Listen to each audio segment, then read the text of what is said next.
Hi, I'm Sally Prosser. Welcome to That Voice podcast. Great to have you here.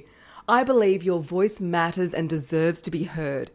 I started this podcast to share free, practical tips to help you speak with more confidence, to grow your business, advance your career, and avoid totally freaking out about public speaking.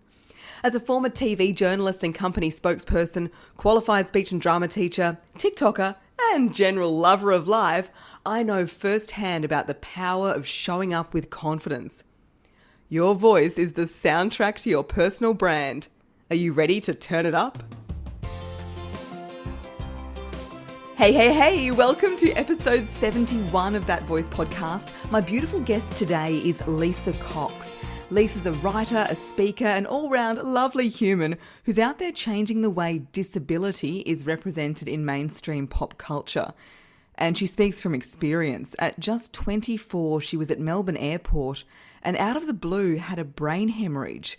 This put her in a coma and on life support with lots of physical challenges, including waking up and not being able to speak. I chat to Lisa about her experience in finding her voice again, not just the physical one, but the metaphorical voice too, to become such a strong leader in conversations around diversity and inclusion. I look forward to bringing you our chat very soon. But first, are you sick of getting nervous before speaking? Tired of saying ums and ahs and tripping over your words? Frustrated your voice sounds weak or boring? Imagine being able to confidently speak when called on. Hitting record and not doing 100 takes, captivating an audience with your voice. Sounds great, right? Then join my 6-week voice makeover. Over 6 weeks, we dive into the fundamental steps you need to make an impact every time you speak. How to hack your mindset, how to tap into your body, control your breathing, literally speak from your heart, form your words and phrases clearly, and top it all off with beautiful expression. To make it happen, join my 6-week voice makeover by heading to my website, sallyprosser.com.au, or just click the link in the show notes. Look forward to seeing you there. Okay, let's dive into my chat with the wonderful Lisa Cox. Lisa Cox, a huge welcome to That Voice podcast. Thanks so much, Sally. It's great to be here. So take us through what has been your experience of losing your voice? So when I was 24, I had my voice. I was working in advertising quite happily, and then without any warning, one morning at Melbourne Airport, I had a brain hemorrhage or a stroke. Turns out that was caused by a rare version of the stroke virus. So I spent 3 weeks in a coma, 2 months on life support, and over a year in the hospital after that. My left leg, right toes, and 9 fingertips were amputated. Heart surgery and a total hip replacement came next. But I suppose they're the very physical things that you can see. I'm in a wheelchair and have a prosthetic leg, but the bigger challenges in my life are definitely the invisible disability. So my speech was affected. I slow my words a lot. I'm better in the mornings, but my speech was affected. I'm over 25% blind. So in the really early days, I had tubes coming from everywhere, a big tube in my throat and things like that. So I can't remember this time, but my parents have told me that to communicate, I would point at a board of letters, something like a keyboard, and spell out each word letter by letter. And that was how I would communicate. So I often have said at different presentations to all sorts of people that I'm so grateful for the opportunity to be speaking with them, because something so simple that I certainly took for granted was taken away from me. And as a bit of a chatterbox, it was not a lot of fun. Yeah. Can you remember what it felt like to wake up and not be able to talk or form words like you used to?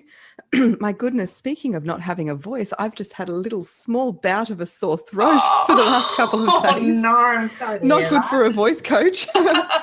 It's one of those things, isn't it? We don't know what we've got until it's gone. That's exactly right. And I mean, prior to this, I'd been a public speaker and debating and all sorts of fun things like that. So losing that tool was a bit of a downer. And as we explained off air, I lost my voice and had to find it both literally and metaphorically, because learning to speak again was difficult, but then also finding my voice in terms of being a disability advocate as I am now, speaking up and speaking my truth and saying the quite unpopular things sometimes, and has certainly been a challenge as well.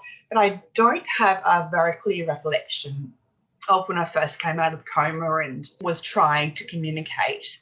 As I mentioned, even now my voice is still slurred sometimes, and I joke with people that it sounds like I have a thick Scottish accent, and unless you know me well and you know what means what, it can be difficult to understand me at some times of day.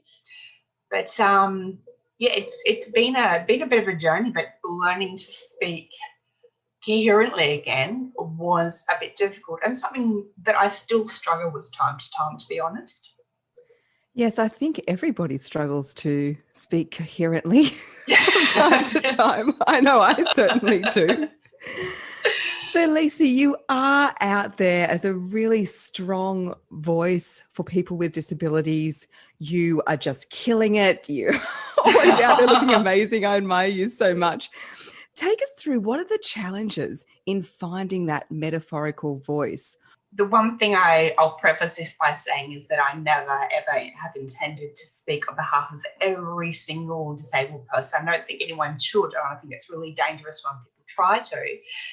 But in terms of how best to go about it, I suppose people's expectations and the desire to please everyone and get it all right. And am I allowed to swear? Fuck that. I don't know if I'm allowed to swear. So, yes, this is a swear-friendly podcast. I won't put too many in. But this idea that I have to be a people pleaser and say the right thing that is everyone's going to agree with, I suppose I have the understanding that not everybody is going to agree with me. Some people are going to absolutely hate what I say, and that's fine. That's their opinion. They're entitled to it. Can you share with us any times where that's happened? Has there been a moment where you have said something and people haven't reacted so well? This is a very small example, but it can be around language.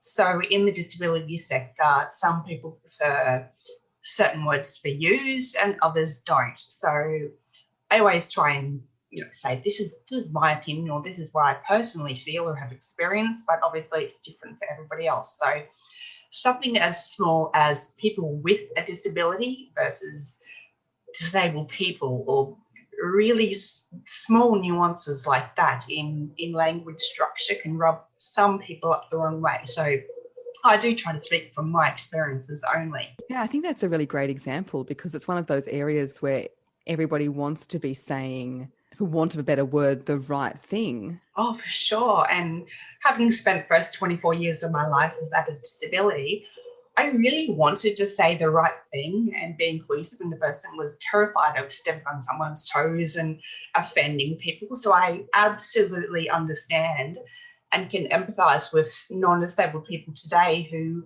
maybe aren't quite sure what to say and don't want to offend me or anybody else. And that's why I collaborate these days with brands and businesses who genuinely want to be more inclusive and diverse, but just need a bit more help around how to do it, and without being tokenistic and offending people and being called out on Twitter and things like that.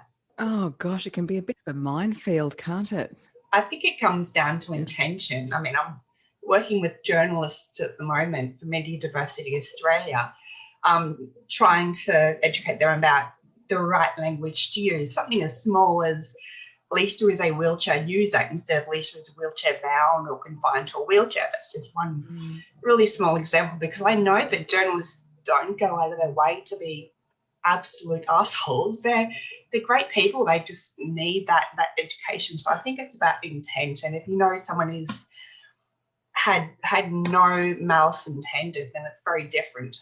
Yeah, it's about education, isn't it? Because language does matter, for sure. It definitely matters, yeah. And so now you're still speaking? I guess not so much with COVID. No, it's all been virtual. I miss live audiences. I really do. I'd get a lot of energy from live audiences, and of course, it's much easier to read the room when you're in the room. So seeing blank Zoom screens up there, or just pictures or initials or avatars, it became very difficult to know if the joke had landed, or if you'd talk something to death and really needed to move on quickly, or if people were raising their eyebrows or nodding and you needed to explain things more. So I'm really missing that sort of interaction that I would normally get from a live audience. Yeah, I totally hear you there. And have you been using any strategies to help you with that?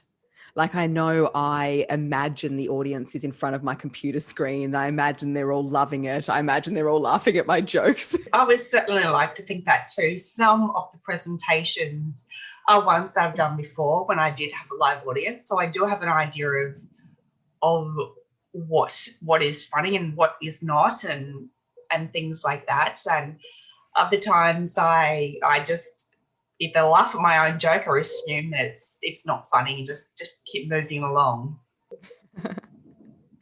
And what about preparing your voice? So do you do voice warm-ups? How do you prepare before a speaking engagement, whether it be online or in person? I rehearse the presentation as best I can, I suppose, and no specific voice warm-ups at the moment. I have tried some in the past, but it tends to be more a case of just saying things out loud how I want them to come across, because obviously they sound quite different in my head, and then when I say it out loud I think, oh geez, that's going to be taken out of context. So I think sometimes certain points are best said out loud. It helps my brain to process it a bit better too. I suppose what your audience probably knows this from my story, but I have a permanent brain injury now, so processing information, even if it's my own information and what I want to say, that can be a bit difficult sometimes. So a bit of preparation certainly helps. Yeah, and I think the value of speaking things out loud can't be emphasized enough. So often the way we think it's going to come out is different to how it actually does come out. So practicing saying things out loud is really, really important. So true. Yeah. So what's next? What's on the agenda for this year? Anything coming up? I've just got off a Zoom call. On a Zoom call. I can't mention more details at the moment, but it's a really exciting project with to do with fashion. That's all I say. But I'm consulting with the national organisation who want to be inclusive and diverse, but want a few pointers on how to best do that, I suppose. So I'm absolutely thrilled because I've been on their case for years, and they've finally decided to have a chat and shut me up. That is so exciting. See, you heard it here first. True. And so Lisa, what would you say to somebody else who might have been in a similar situation to yourself, who either is living with a disability, either from birth or through something happening like in your case, and they are really struggling to find their voice and be able to speak their truth? What would you say to them? Start small. You don't have to go out on the cover of the Sydney Morning Herald straight away. Start small, whether it's a social media post or something like that, just to get your confidence up and find the right language that you want to put forward as your own.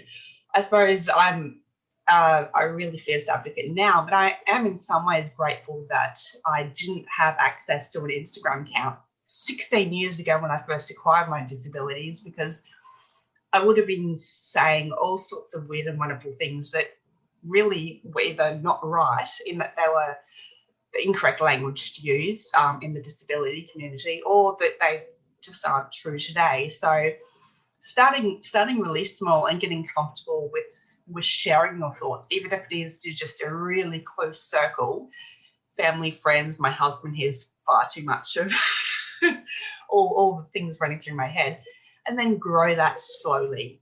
That's fantastic advice. Progress over perfection, isn't it? It's just one small step. Exactly right. Sometimes things can seem so enormous. We compare Yes. ourselves to somebody else who's a lot Yeah. further along and just think we can get there tomorrow, That's exactly right. Don't compare your beginning with somebody else's halfway or end point or something like that. So I would absolutely hate anybody just starting out now to look at what I'm doing or somebody else is doing, because I've been doing this for over a decade now, so certainly not comparable. Love that. And Lisa, was there anything else you wanted to add? Nothing that I can think of, unless there are brand managers and other business decision makers out there who would like to include representation of disability in their brand and business strategy. Please get in touch. Yeah, that was my next question. How can people work with you or reach out to you? Well, my website, lisacox.co, lisacox.co, is one way. It's got my backstory on there as well. And that's also my Instagram handle, lisacox.co.